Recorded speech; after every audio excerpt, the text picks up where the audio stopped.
What's good in the hood, YouTube? This is Crazy Samurai 71 here, bringing you another video. Today's video is another Transformers Robots in Disguise video. Today we're going to be doing one on the 13th episode, which is the second to last episode of the first season. I actually thought that there was more than that for this season. Actually, I thought it was less. I thought 13 was the last episode. It's not. Still one more, so this is the second last one for the first season. Eventually we should get the next season. I don't know when, but it will happen soon. I know the 15th episode should eventually happen. I don't know if that's happening on the sooner side or later side, but regardless, this is an interesting one. The episode is entitled Sideways. You may wonder, what does that even refer to? It will be somewhat clear towards the end. So it will make sense. I'll explain it by the end just to make you aware exactly why it's referred to as that. So anyway, this episode starts off with this sequence of driving where we see where we see two guys racing in two different cars. One's dressed in red, one's dressed in blue, and they're racing. And at one point, the two racers, while they're racing, end up seeing a Decepticon ride by. I don't know, I mean, they're people, so I don't really know what it is. They just see a creature, they think it's a creature. Anyway, they both get out of their car, and they talk to one another, and the red racer is looking at the blue racer, and the blue racer's in his car, while the red racer's car ends up being taken by this creature. The creature, obviously, as we've said already, is a Decepticon. So that happens, and then the blue racer offers to bring the red racer back to where they were before. That's where things start. Following this, we find out Strongarm has been sneaking out at different points of the day to do different things, and Sideswipe then ends up holding that to her and saying that he's going to tell her secret to B. Of course, she's kind of worried about that because with him knowing, it may jeopardize her reputation and position. So anyway, following this, we find out there's a distress signal that happens, and the distress signal, it's not distress signal, a signal happens with an alert, and we end up finding out that there's a Decepticon towards the bottom layer of the city. This is kind of, I guess you could refer to it as the equivalent to the sewers, though to an extent it looks like a really, really nasty sewer, if it is a sewer, if you could really count it as a sewer. So anyway, down there they each split up and they each go and try to find the Decepticon. B ends up finding the Decepticon's tracks, which apparently show him going side to side, sideways, right? Side to side, sideways, right? Exactly. So you may be wondering, so that's where the name comes from. So anyway, that's how he travels, side to side, and we end up finding out the Decepticon, where he's located, which is located near a pile of junk. Eventually B manages to freak out the Decepticon. The Decepticon comes out from underneath, and he resembles a crab, which makes you think to yourself, wait, so we've had a lobster and we've had a crab. Why do we have a lobster and a crab Decepticon? It's a bit too similar. I don't know. I mean, they're definitely not the same by any means, character-wise, no way. But yes, they do. Yes, they do resemble each other just in the overall species kind of appearance to an extent. Not really. I mean, Bisque was different in color. Well, it was very much so different in color compared to this Decepticon, which we find out apparently his name is not long after this. Let me first get into what happens. So there's this whole entire sequence where they're trying to capture this Decepticon, and eventually the Decepticon manages to flush them out of the sewer. And but the Decepticon manages to stay in the sewer and manages to escape them, And in the process, we end up seeing that Steeljaw is still on the move, still doing stuff, and Steeljaw offers his services to this Decepticon to basically help him. So the Decepticon accepts it to an extent. He accepts it, yeah.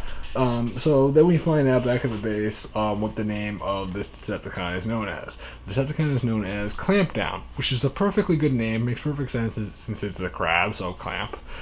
Anyway, Clampdown, we find out, now joins the Decepticon group that's made by Steeljaw, and we find out that apparently Fracture has also joined us. So from the previous episode, Fracture was the main villain for the episode, and Fracture's joined it, which means his minicons have also joined it as well.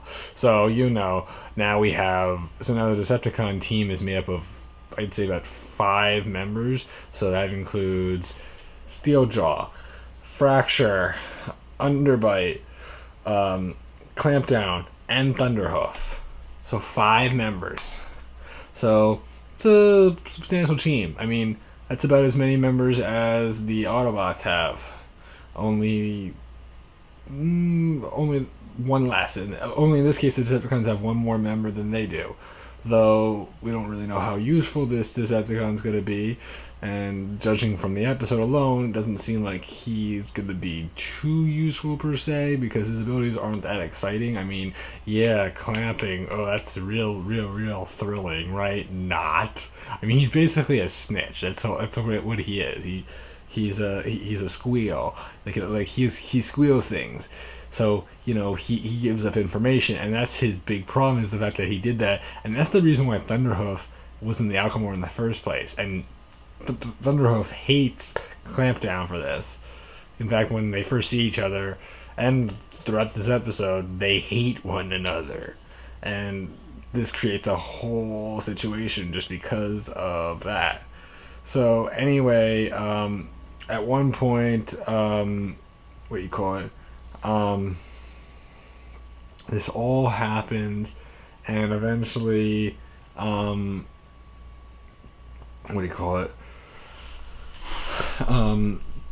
Clampdown ends up running from them because he doesn't want to join them at first because he's worried because of Thunderhoof.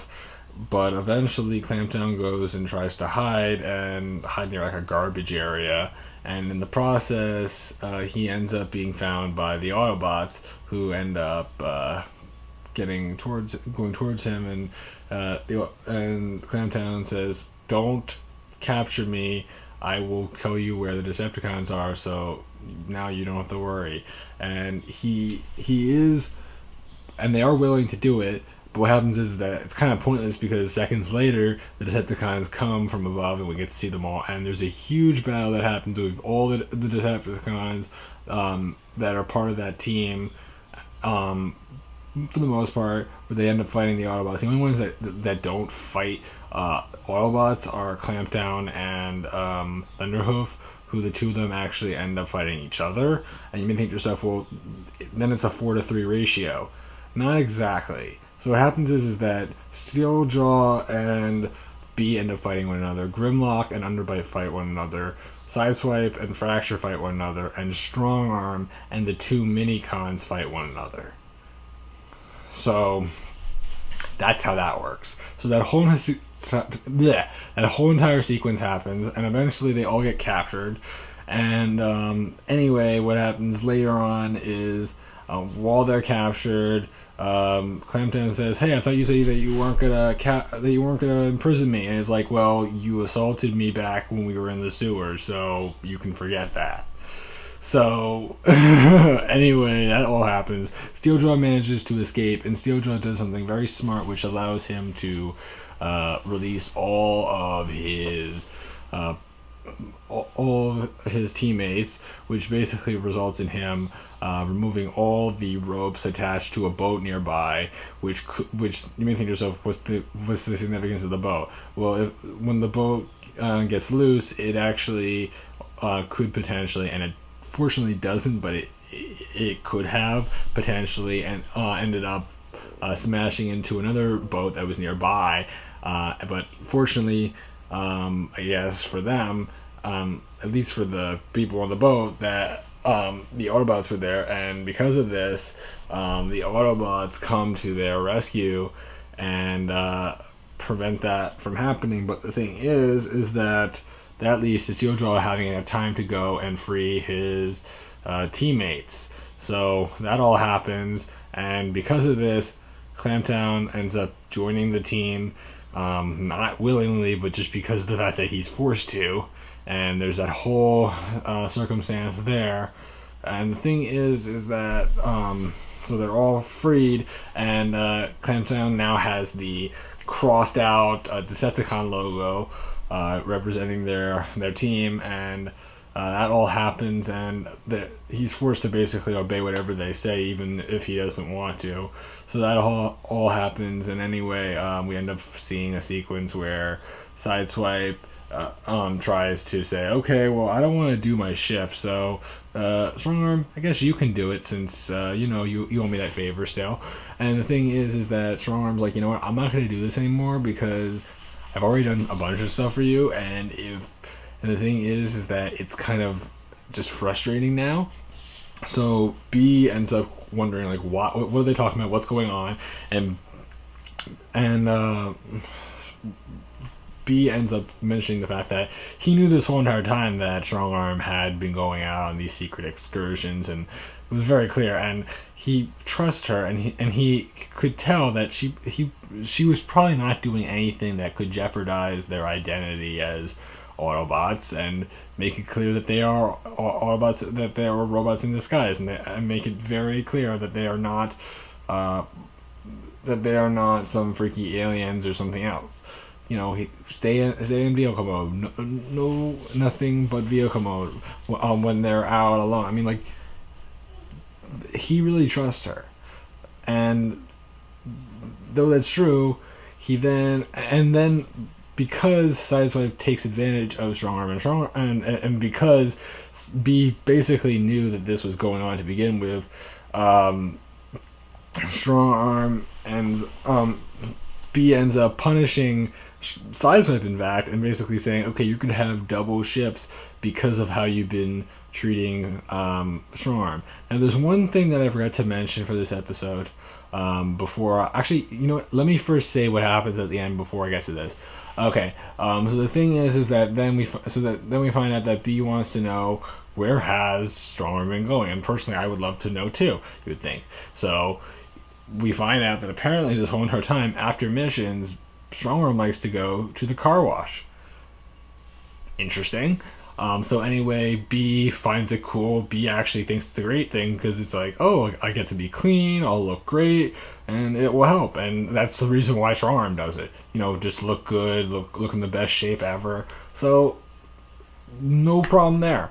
So the thing that I forgot to mention was the fact that, how I mentioned, you may have heard in my previous episode that I mentioned how I was curious about whether or not they were to keep things in contacts. And as we know, like, they have returned certain characters. I mean, Fracture was in the previous episode. He's back again right away. In this episode, we get to find out that the technology that they were supposedly making, so they did manage to create two duplicate Decepticon hunters. One for Strongarm and one for Sideswipe. So B has one, Strongarm has one, and Sideswipe has one. Grimlock does not have one yet, but he supposedly will get one at one point, most likely. But currently speaking, it has not happened yet. So I just wanted to make that clear so that people don't think I didn't include that important point, which is somewhat important. I mean, they didn't really use it this episode at all. They kind of just showed it off. They didn't really use it. But it's still a nice fact to note, and I'm sure it'll be more important in future episodes, hopefully, or maybe. So anyway, guys, I hope you enjoyed this episode. Another shorter review, not necessarily super long. I'm personally liking the shorter length for these videos now. Easier to get done, but doesn't mean that it necessarily has to be shorter, but at the same time, it doesn't hurt. So anyway, guys, I hope you enjoyed it again. Today's question time will probably be, do you think that Megatron will return? And if so, how do you think his relationship with with Steeljaw will it be? And will it be positive? Will it be negative? And will there be some connection there? Especially since Steeljaw is a completely new character. Like Steeljaw really never existed prior to this iteration of the show. So Steeljaw is pretty much brand new. So it's a big deal. So anyway, guys, I hope you enjoyed this episode. Please remember to like, comment, and subscribe, and check out all the other awesome content on this channel. And remember to stay awesome, and I will see you guys in whatever video I make next. So anyway, guys, goodbye.